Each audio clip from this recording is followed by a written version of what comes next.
जय हिंद दोस्तों, स्वागत है आप सभी का राजसर क्लासेस के यूट्यूब चैनल में। दोस्तों, आपकी तैयारी को और बेहतर बनाने के लिए हमने आपके लिए लाया है सामाजिक विज्ञान का दीर्घ उत्तरीय प्रश्न, जो कि आपके एग्जाम में सीधे 5 नंबर में पूछा जाता है और आप उसे छोड़कर आ जाते हो या 2-3 लाइन लिख के छोड़ देते हो और आप पूरा उसका नहीं लिख पाते, आपको पूरा नंबर नहीं मिलता है। लेकिन मैंने उसके लिए आपके लिए ला दिया है कि 5 नंबर का क्वेश्चन, जो भी इंपोर्टेंट क्वेश्चन इतिहास का है, किसका है? इतिहास का है। तो इस वीडियो हम देखेंगे दो इंपोर्टेंट क्वेश्चन, जो कि दीर्घ उत्तरीय प्रश्न। दीर्घ उत्तरीय प्रश्न का मतलब वो सीधा आपके एग्जाम में 5 नंबर का आता है।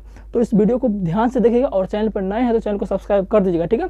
आइए देखते हैं। तो पहला क्वेश्चन आपका है कि जर्मनी के एकीकरण की बाधाएं क्या थी। बहुत बार आया और बहुत इंपोर्टेंट भी, लगभग आएगा तो आएगा आपके एग्जाम में। तो इसमें लिखेगा कि जर्मनी की एकीकरण की निम्न बाधाएं थी। अच्छा, एकीकरण का मतलब समझते हैं? एकीकरण का मतलब होता है कि किसी को भी एक करना। मान के चलिए 2 व्यक्ति है या 2 गांव है, एक गांव ये रहा, एक गांव ये रहा, तो दोनों गांव में क्या झगड़ा चलता है, बनाव नहीं, वहाँ के लोग इससे बात नहीं करते, वहाँ का लोग इसका खाना नहीं खाता, वहाँ का लोग इसके फंक्शन में नहीं जाते हैं। तो इसका मतलब क्या है? बाधा, मतलब कि दोनों में क्या झगड़ा चल रहा है। तो एकीकरण करना, जब दोनों गाँव मिल जाएगा उसका मतलब क्या, दोनों गाँव एक हो गया है, उस लोग का आदमी उस लोग के पास जाता है, मतलब एकीकरण सब चीज़ हो गया। तो एकीकरण का मतलब होता है किसी दो चीज़ों को आपस में एक करना।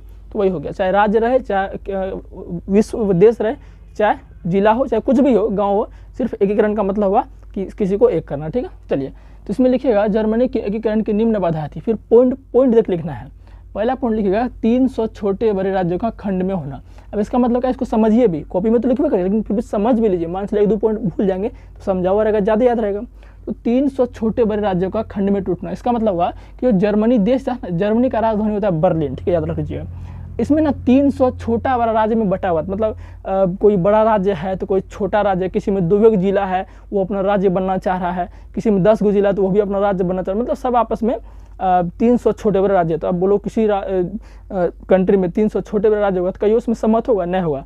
तो इसलिए क्या था, ये पहला कारण हो सकता है कि 300 छोटे बड़े राज्य था, जिसके कारण इसमें एकीकरण न हो रहा था। दूसरा कारण लिख सकते हैं कि जो राष्ट्रवाद की भावना में अभाव। अभाव का मतलब यहाँ पर होता है, अभाव का मतलब होता है कमी। क्या होता है अभाव का मतलब? क्या होता है? कमी। मतलब अब देखिए, राष्ट्रवाद भी दिख रहा है। राष्ट्रवाद का मतलब होता है कि राष्ट्र मतलब देश, मतलब जर्मनी के लोग जो भी होंगे, उसके जो जर्मनी के लोग थे ना, वो अपने देश से प्यार उतना नहीं करते थे, मतलब देश के लिए समर्पित पूरी तरीके से नहीं थे। हमारा देश है, हमारा देश का चीज़ ये है, जो भी है उसके लिए वो समर्पित नहीं थे, उससे उतना प्रेम नहीं था। उसी को हम क्या बोलते हैं? राष्ट्रवाद। तो राष्ट्रवाद की भावना में कमी होना, मतलब वहाँ के लोग को जर्मनी के प्रति उतना प्रेम नहीं था। तो ये भी कारण हो सकता है। वो लोग हम इस देश में रह रहे हैं, हमको इस देश से प्यार नहीं होगा, सभी लोग को प्यार नहीं होगा, तो दूसरा देश हवा बोल देगा, ढाबा बोल देगा ना, तो उसके कारण क्या होगा? एकीकरण हमारा नहीं हो पाएगा। तो ये भी मेन रीजन था। तीसरा रीजन देख सकते हैं, राष्ट्र मतलब देश, राष्ट्र में धार्मिक राजनीतिक का भेदभाव होना। भेदभाव तो आप समझते हैं, छुआछूत जिसको बोलते हैं। धार्मिक का मतलब क्या हुआ? धर्म। और राजनीतिक का मतलब क्या हुआ? राजनीतिक पार्टी। जैसे कि जो जर्मनी के लोग क्या सोचते थे कि ये इस धर्म का लोग है, ये इस धर्म का लोग है, तो ये सब अगर सोचेगा, दूसरा देश फायदा उठेबे करेगा। बोला कि इस देश में तो अपने बनावना है, तो हम दावा बोल देते हैं। और राजनीतिक पार्टी का मतलब क्या हुआ कि ये इस पार्टी का है, ये इस पार्टी का, उसको हटाओ, ये इस पार्टी का है। तो इस तरह से भी क्या है? भेदभाव चल रहा है। तो ये सब सीधा कारण किस पर पड़ता है? देश पर पड़ता है, देश में एकीकरण न होना, ठीक है ना। तो ये सब भी कारण था। और चौथा कारण जो मेन था, परसा राज्य का जर्मनी पर कब्जा होना। अब देखो, ये सब चीज़ जब हो रहा था, दूसरा देश फायदा उठेबे करेगा। तो परसा एगो राज्य था, वो क्या कर रहा था? जर्मनी पर कब्जा कर लेता, मतलब जर्मनी पर हमेशा उसको दबाए रखता था, ऊपर उठने नहीं देता था। अगर ऊपर उठ जाता तो जर्मनी एकीकरण हो जाता। तो ये 4 कारण था, जर्मनी का एकीकरण नहीं हो रहा था, ठीक है। देखिए, ये आपका जो अगर पूरा याद कर लेते हैं ना, हमको लगता है कि 4-5 बार लिख लीजिएगा तो आपको याद हो जाएगा। अब अगला इंपॉर्टेंट क्वेश्चन है, गैरीबाल्डी कौन था, उसके कार्यों की चर्चा करें, ठीक है। ये लिख लीजिए, मैं इसको आपको बताता हूँ। तो देखिए, सबसे पहले लिखिएगा गैरीबाल्डी एक नाविक था। नाविक का मतलब क्या हुआ कि वो नाव चलाता था, जो नाव चलाता उसी को नाविक कहते हैं, ठीक है। फिर लिखिएगा जो मेजनी के विचारों का समर्थक था, मतलब जो गैरीबाल्डी था, मेजनी के विचार का क्या था? समर्थक था। विचार का मतलब कि मेजनी जो भी बोलता था वो ये क्या गैरीबाल्डी सच मानता था, नहीं आपका विचार सही है, आप अच्छा सोच रहे हैं, यही था। उसके बाद लिखिएगा गैरीबाल्डी कौन था, इसका आंसर यहाँ से लेकर यहाँ तक हो गया, ठीक है। समर्थक था। गैरीबाल्डी एक नाविक था जो मेजनी के विचारों का समर्थक था, बस इतना ही लिखना है। देखिए, इससे ऑब्जेक्टिव भी बन जाता है। अब आपको लिखना है इनके कार्यों की चर्चा करें। तो गैरीबाल्डी कार्य निम्नलिखित ऐसे करके फिर आपको ये पॉइंट देख लिखना। अब मैं आपको समझाता हूँ।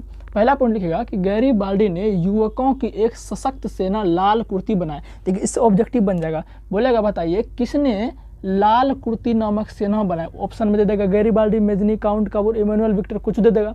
तो आपको याद रहना चाहिए गैरीबाल्डी ने बनाया था। अच्छा, ये सेना इसने क्यों बनाया? लाल कुर्ती, युवक समझते हो ना, जवान जो होता है, उसको बोलते हैं युवक। तो लाल कुर्ती सेना किसने बनाया? गैरिबाल्डी ने। और ये लाल कुर्ती जो सेना बनाया ना, एक संगठन, अब देखो लिखे हैं, दूसरा पॉइंट लिखे हैं, लाल कुर्ती सेना की मदद से गैरिबाल्डी ने सिसिली तथा नेपल्स, सिसिली तथा नेपल्स एक प्रांत का नाम है, सिसिली तथा नेपल्स आक्रमण कर जीत लिया। मतलब सिसिली और नेपल्स पर क्या किया?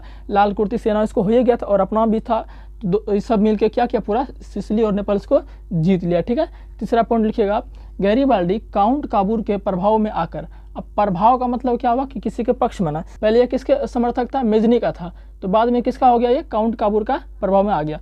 काउंट काबूर के प्रभाव में आकर संवैधानिक राजतंत्र का समर्थन किया। अब यहाँ देखो एक पॉइंट दिख रहा है कि संवैधानिक राजतंत्र का मतलब क्या था, इसको समझिएगा। संवैधानिक का मतलब क्या होता है? संविधान होता है। और राजतंत्र का मतलब क्या होता है? राजा के द्वारा। राजतंत्र राजा, संवैधानिक राजतंत्र का पूरा मतलब है कि राजा के द्वारा जो कानून बनाया गया उसी को संवैधानिक राजतंत्र बोलते हैं। का समर्थन किया मतलब जो राजा ने कानून बनाया उसका ये क्या करने लगा? गैरिबाल्डी क्या करने लगा? उसका समर्थन करने लगा, बोलेगा हाँ आपने सही कानून बनाया है, इस तरह से। फिर क्या देखो चौथा पॉइंट इसका कार्य लिखेगा कि गैरिबाल्डी ने दक्षिणी इटली के प्रांतों का, मतलब इटली जो है उसका दक्षिण साइड का जो प्रांत है, प्रांत का मतलब राज्य होता है, प्रांत का मतलब क्या होता है? राज्य होता है। दक्षिणी इटली के प्रांतों का एकीकरण किया। एकीकरण मतलब तुरंत बताए हैं किसको एक करना, तो इटली का जो दक्षिण वाला हिस्सा था उसको क्या किया? एक कर दिया। लास्ट पॉइंट लिखेगा कि गैरिबाल्डी ने अंत में फाइनली क्या किया? जीते सारी संपत्ति, अब जो ये जीता था सिसिली तथा नेपल्स को जीत लिया था, वो सारा जो संपत्ति है ना राष्ट्र को लौटा दिया। जो वहाँ का सरकार था सबको क्या किया? लौटा दिया। और कुछ भी नहीं किया उसके साथ, कोई बोल सकते हैं ना कि समझौता भी नहीं किया, ऐसे लौटा दिया उसको। वही लिखे हैं, गैरिबाल्डी ने अंत में जीते सारी संपत्ति राष्ट्र को, राष्ट्र का मतलब देश को दान कर दिया, दान कर साधारण किसान बन गया। और दे के दान दे के किसान बन गया चुपचाप, ये उससे कुछ लिया भी नहीं। होता ना कि मैं आपको इतना दे रहा हूँ तो आप मुझे कुछ दे, तो कुछ नहीं, ऐसे सिंपल दे दिया और अपना साधारण किसान बन गया। ठीक है, तो ये आपका दो जो सब्जेक्टिव क्वेश्चन था 5 नंबर का हमने बताया है। बहुत ही मेहनत से बनाया आपके लिए वीडियो, इसी तरह मैं आपके लिए मेहनत करता रहूँगा। और चैनल को सब्सक्राइब करते जाइए, लाइक शेयर और अपने दोस्तों के पास जरूर भेजें। ठीक है, चलिए मिलते हैं हम अगली वीडियो में।